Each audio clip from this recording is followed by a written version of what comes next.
Good morning, students. How are you? I hope you all are fine at your home and I think you enjoy your online classes. बेटा कैसे हो आप लोग सब?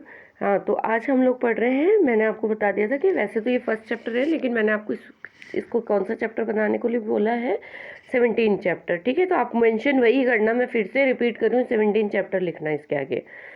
तो हम लोग इसका प्रीवियस वीडियो जब हमने देखा था, उसमें मैंने आपको इंट्रोडक्शन बताया था कि फ़ूड हमें क्यों ज़रूरी होता है एनर्जी के लिए। देन मैंने आपको बताया था कि food does it come from, कि आता कहाँ से है, इसके बारे में हम लोग पढ़ेंगे। और फूड वैरायटीज़ के बारे में हम लोग डिस्कस कर रहे थे। फूड वैरायटीज़ में मैंने आपको होमवर्क भी दिया था, 2 टेबल्स दी थी और पिक्चर पेस्ट करने के लिए बोला था। तो I think you done your homework, कर लिया होगा आप लोगों ने। हाँ, तो आज आ जाइए आप लोग पेज नंबर, जो हमारा चैप्टर की सेकंड चैप्टर पेज नंबर 2 पर आ जाइए, जिसका नाम है फूड मटेरियल्स एंड सोर्सेज। कि मैंने आपको बताया था कि जो हम लोग इंटीग्रेंट्स डालते हैं, जो हम मिक्सचर डालते हैं, संगठक जिसे बोला जाता है ना, कुछ भी जो हम फूड डिश बनाते हैं, जो भी वैरायटी बनाते हैं, उसको कितनी चीज़ों से मिलाकर बना रहे हैं, तो उनके बारे में हम लोग पढ़ेंगे कि वो कहाँ से मिलती है हमें। ठीक है, yes, it may be easy for us to guess the sources of some of the ingredients that we listed in table 1.2। हम लोग क्या करते हैं कि हमारे लिए बहुत इजी होता है कि भाई कोई भी आपने डिश बनाई है तो वो गैस करने के लिए बहुत इजी है आप लोगों को, मतलब अपनी सोच के अनुसार लिखने के लिए, कि इंटीग्रेंट्स जो होते हैं वो लिस्ट में हम लोग टेबल में लिख सकते हैं कि भाई जो डिश बनाई है उसमें क्या क्या डलता है। ये बहुत ईजी काम है। Fruits and vegetables for instance, food और वेजिटेबल्स जो होते हैं वो तो बने बनाए होते हैं, वो तो इंस्टेंस होते हैं। And where do they come from, लेकिन ये आते कहाँ से? अब आप कहेंगे प्लांट्स, ऑफ कोर्स, है ना, पता है भाई प्लांट से मिलते हैं। What are the sources of rice और वीट? अब मैं कहती हूँ कि वो वीट और राइस मतलब दाल और सॉरी गेहूँ और चावल कहाँ से मिल रहा है? तो आप कहेंगे वो भी प्लांट से मिल रहा है ना। You may have seen paddy और wheat field with rows and the rows of plants, कि भाई जो खेत होते हैं बड़े बड़े, उसमें लाइन से जो फसल लगी हुई रहती है वो होती है, उसमें धान लगता है, चावल लगता है। तो ये चीज़ बोल देंगे आप। And and then there are food items like milk, eggs and meat which come from animals. और उसके अलावा अगर बोला जाए कि भाई आप लोगों को मीट, मिल्क, एग्स ये कहाँ से मिल रहा है, तो आप लोग कह देंगे भाई एनिमल्स से मिल रहा है ना। तो इस तरीके से आपको इस टेबल को फिल करनी होगी, है ना। अब देखिए इसके आगे का पोर्शन देखते हैं। एक्टिविटी 3 पर आ जाइए बच्चों। Let's take the food item listed earlier and try to find out where they come from. कि आप जल्दी से एक लिस्ट बनाइए और उसमें लिखिए फूड आइटम्स के बारे में, देन उसमें लिस्टिंग तैयार कीजिए। द इंटीग्रेंट्स एंड देयर सोर्सेस, और इसमें क्या लिखना है आपको एक लिस्ट में, कि जो फूड आइटम्स है वो कहाँ से मिल रहे हैं, भाई क्या डाला है आप तो एक दो इंटीग्रेंट्स, उसके अलावा ये कहाँ से मिल रहे हैं ये भी लिखना आपको। Some example are shown in the 1.3 table में आपको शो भी किया। Fill in the blanks in 1.3 and add more examples on the list. देखिए 1.3 टेबल पर आ जाइए। यस, इडली, इडली किससे मिलकर बनी है? राइस से, उड़द दाल से, सॉल्ट से और वाटर से। राइस कहाँ से मिला हमको? प्लांट से। उड़द दाल किससे मिलेगी? यहाँ भी आ जाएगा प्लांट। सॉल्ट कहाँ से मिलेगा आपको? लेक्स से, झीलों से मिलता है, ठीक है ना, पता है ना सॉल्ट कहाँ से मिलता है? लेक्स से। वाटर कहाँ से मिलता है? रिवर्स हो गए, पॉन्ड्स हो गए, ठीक है, वहाँ लिखेंगे। देन चिकन करी, चिकन किससे मिलता है? एनिमल से। स्पाइसेस किससे मिलते हैं? प्लांट से। ऑयल घी किससे मिलता है? प्लांट से, एनिमल से, ठीक है। देन वाटर किससे मिलता है? रिवर्स से। उसके बाद में खीर, खीर का एग्जांपल मैंने आपको लास्ट वीडियो में भी दिया था। उसमें देखिए खीर में क्या आ जाएगा? मिल्क किससे मिल रहा है आपको? एनिमल से। राइस किससे मिल रहा है? प्लांट से। शुगर किससे मिल रही है? ये भी प्लांट से ही मिलती है। शुगर किन से मिलती है ना हमको, तो ये आप लिखेंगे। What do we conclude from activity 3? आप लोगों ने जो हमने एक्टिविटी 3 करी, इससे आपने क्या समझा? And plants are the source of food ingredients like grain. आप लोग देखिए कि जो फूड होता है, ये सोर्सेज ऑफ फूड जो होते हैं ये हमारे देखिए प्लांट्स से ही मिलते हैं हमको ज़्यादातर। जैसे कि ग्रेन्स, ग्रेन्स मतलब अनाज, कैरल्स, वेजिटेबल्स एंड फ्रूट्स, ये सब किससे मिल रहे हैं हम लोगों को? ये देखिए कि हम लोग जो यूज़ कर रहे हैं उसके बारे में आप लोगों ने बताना है यहाँ पर, कि भोजन जो होता है पौधे से प्राप्त होता है मुख्यतः, तो है ना। और इसके कौन से भाग का हम लोग यूज़ करते हैं, जैसे कि देखिए जो लीव्स होती हैं उसमें से हम लोग क्या खा लेते हैं, सब्जियां खाते हैं। लीव्स के रूप में हम लोग क्या यूज़ करते हैं, लीव्स को हम लोग एज ए वेजिटेबल यूज़ करते हैं। कुछ प्लांट होती हैं उनके फ्रूट्स को यूज़ करते हैं भोजन के रूप में। कभी हम जड़, कभी तना, तो कभी पुष्प भी भोजन के रूप में खाते हैं। अब इसके एग्जाम्पल क्या हो गया, जैसे पोटैटो हो गया, है ना, और कैरेट हो गया, रेडिश हो गया, ये सब चीज़ें क्या यूज़ करते हैं हम लोग, जो इनकी रूट्स है और स्टेम है इसी के रूप में तो यूज़ कर रहे हैं। फिर देख लीजिए, आपने कभी यहाँ पर कुछ इसने एग्जाम्पल भी दिया है कि कभी आपने सीताफल, जो काशी फल होता है, इसके फूलों को चावल का जो घोल होता है ना, उसकी पिट्ठी बोलते हैं, पिट्ठी में डुबोकर व तलकर पकौड़े बनाकर खाए हैं क्या? अगर नहीं तो ऐसा कीजिए। अपनी इधर नहीं है, ये साउथ की तरफ ज़्यादा होता है ये चीज़ें। कुछ पौधों के 2 या 2 से अधिक भाग खाने योग्य होते हैं, मतलब कुछ प्लांट्स होते हैं जिनके हम लोग 2 से ज़्यादा पार्ट्स को भी यूज़ करते हैं। जैसे कि देखो यहाँ पर एग्जाम्पल भी है, जो सरसों होता है, तो सरसों मतलब मस्टर्ड प्लांट जो होता है, तो मस्टर्ड ऑयल भी बन जाता है उससे, उसके सीड्स से। और इसकी लीव्स किस में यूज़ करते हैं, साग बनाने में। सरसों का साग बनता है ना मक्की की रोटी के साथ में। क्या आपने कभी केले के पौधे के बहुत जो विभिन्न पार्ट्स हैं उसके बारे में सोचा है क्या, जिन्हें हम लोग किसके रूप में यूज़ करते हैं, भोजन के रूप में यूज़ करते हैं? क्या आप कब किसी अन्य पौधे के बारे में सोच सकते हैं जिसके 2 या 2 से अधिक भाग खाए जाते हैं? तो बिल्कुल हाँ, आप लोग लिखिए अपनी सोच के हिसाब से कि हम लोग जो है प्लांट के कौन कौन से पोर्शन को खाते हैं, और 2 या 2 से ज़्यादा कौन सा प्लांट है जो यूज़ में आता है। तो यहाँ पर ये चीज़ भी आपको लिखनी है। अब एक्टिविटी 4 हम लोग देखेंगे कि यहाँ पर एक्टिविटी 4 में क्या दिया हुआ है। ठीक है, तो इसको करते हैं।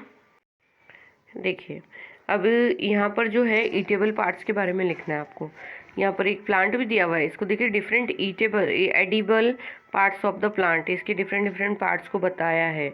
इसी तरीके से जो रूट सिस्टम है, शूट सिस्टम है, इसके बारे में आप लोगों को बताना है। देखिए, रूट सिस्टम में आ जाता है प्राइमरी रूट और सेकेंडरी रूट, है ना। उसके बाद में शूट सिस्टम में आता है फ्लावर, फ्रूट, लीफ, स्टेम, बड, नोड और इंटरनोड, ये सारी चीज़ें आती हैं। ये प्लांट भी आपको ड्रॉ करना है। हाँ, तो some plants have 2 more the edible parts होते हैं, इसके ईटेबल पार्ट्स होते हैं। सीड और मस्टल प्लांट का हम लोग जो है बताया, लीड इसका वेजिटेबल और हम लोग ऑयल दोनों में काम में लेते हैं, जैसे बनाना का भी। अब यहाँ पर एक टेबल देखिए, इस टेबल में क्या लिखा हुआ है। इस टेबल में है बच्चों कि सबसे पहले क्या चीज़ दी हुई है, ब्रिंजल। ब्रिंजल करी बनाएंगे आप, मतलब बैंगन का भरता जो बनाएंगे ना उसके लिए। तो उसके लिए क्या क्या यूज़ आएगा आपके, एक तो ब्रिंजल चाहिए। तो ब्रिंजल कौन सा पार्ट है प्लांट का, फ्रूट वाला पार्ट है भाई, फल ही हुआ ये तो ब्रिंजल। तो जो पार्ट उस पर लग रहा है, जो प्लांट भाई उस पर जब राइप हो गया तो वो एक तरह से फ्रूट ही है। आप ये मतलब वेजिटेबल समझकर आप ये मत कहना कि फ्रूट नहीं है, मतलब फ्रूट का मतलब है कि वो फल लग गया है, कंप्लीट हो गया मतलब प्लांट। देन उसमें क्या डालेंगे, चिली एज ए स्पाइसेस, ये भी क्या है, चिली भी है, स्पाइसेस भी है, एनी अदर जो भी है, हल्दी, धनिया, ये सब क्या है, ये भी फ्रूट है। ऑयल किससे, ग्राउंडनट से मिलता है, मस्टर्ड से मिलता है, सोयाबीन, एनी अदर प्लांट, तो वो क्या हो गया, सीड हो गया। इसके अलावा यहाँ पर आपको food item with plant as the major sources, यहाँ पर 5 लिखना है आपको, 2, 3 तो दिया हुआ है कॉलम, 4, 5 ऐसे करके 5 आपको डिशेस के नेम लिखने हैं और उससे मिलने वाले इंटीग्रेंट्स लिखने हैं, और फिर वो कहाँ से मिल रहे हैं, प्लांट पार्ट लिखना है आपको, है ना। ये काम आपको आज करना है। अब एक्टिविटी 4 देखिए। एक्टिविटी 4 में यहाँ पर देखिए, पहले बूझो अपनी बहन पहेली से भी कुछ कह रहा है। Do not try to taste unknown plants around you, see if they are the edible, कि some plants could be the poisonous, कि आप लोग कभी भी कोई भी पेड़ की पत्तियों को बिना जाने पहचाने, मतलब जब तक आप उनको नहीं जानते हैं उनके बारे में, पत्तियों के बारे में, उन्हें मत चखिए, क्या पता वो जहरीली या विषैली भी हो सकती हैं। तो ध्यान रखना, यहाँ पर देखिए पहेली खा रही है और बुझो उसको मना कर रहा है। Activity 4, from all the food items you have listed in the table 1.3, आप लोगों ने 1.3 में जो भी आपके फूड आइटम्स थे उसके बारे में लिखा। Choose those items whose ingredients are the obtained from plants, कि आप लोगों ने जो है प्लांट से मिलने वाले पार्ट्स, जो प्लांट्स से मिलने वाले जो इंटीग्रेंट्स थे उनके बारे में लिखा, चूज किया। Which part of a plant identify these and list the food, भाई कौन से पार्ट से मिल रहा है प्लांट के ये भी आप लिखिए। And plant part as show in the table 1.4, और 1.4 की जो टेबल है उसमें आपको शो करना है। अभी 1.4 की टेबल हम लोग ने देखी थी ना, ये रही ऊपर, इसके बारे में है ना। तो यहाँ पर आप लोगों को इसके बारे में लिख देना है। एक्टिविटी 5 के बारे में मैं आपको बता देती हूँ। एक्टिविटी 5 में ये कह रहा है take a some dry seeds of the moong and chana. आपको क्या करना है, मूंग या चने के कुछ दाने लेने हैं सूखे। Put A small quantity of seed in the container, आपको क्या करना है, एक पानी के डिब्बे में उसको डाल देना है और भर देना है। And leaves aside for a day, उसके बाद में एक दिन के लिए उसको छोड़ दीजिए। नेक्स्ट डे देखिए ड्रेन द वाटर कम्प्लीटली, पूरा पानी सूख गया है। And leave the seeds in the vessel, उसके बाद में आप कीजिए इनको पानी के निकाला। Wrap them with a piece of wet cloth, उसके बाद में उसको कपड़े पर हमने फैलाया। तो देखिए following day you observe any changes in this seed, क्या चेंज हुआ उन सीड्स में। अ स्मॉल वाइट स्ट्रक्चर में have grow out of the seeds, उसमें से छोटे छोटे छोटे छोटे सफ़ेद कलर के धागे जैसा कोई स्ट्रक्चर आपको दिखाई दे रहा है। If so the seeds have sprouted, क्या हो गया कि ये जो दाने थे ये क्या सब क्या हो गए, अंकुरित हो गए हैं, इनमें से अंकुरण निकल गए हैं। If not wash the seeds in water, drain the water and leave them aside for another day, अगर ऐसा नहीं हुआ तो एक दिन के लिए और उसको पानी के अंदर छोड़ दीजिए। ठीक है, ऐसा कर लीजिए। Covered covered with a wet cloth, उसके बाद में उसको सूखे कपड़े से ढक देना है। और नेक्स्ट डे आप लोगों को देखना है कि वो स्प्राउट्स बन जाएंगे। बिल्कुल कॉमन सी बात है, डेली होता है अपने घर में ये सब चीज़ें। After washing this sprout seed you can eat them, और इसको आप लोग खा भी सकते हैं धोकर। They can also be a boiled, इनको बॉयल भी कर सकते हैं। Add some spices and get a tasty snack, और अगर आप इसमें थोड़े मसाले प्याज नींबू वगैरह डाल लें तो ये आपके लिए एक टेस्टी नाश्ता भी बन सकता है।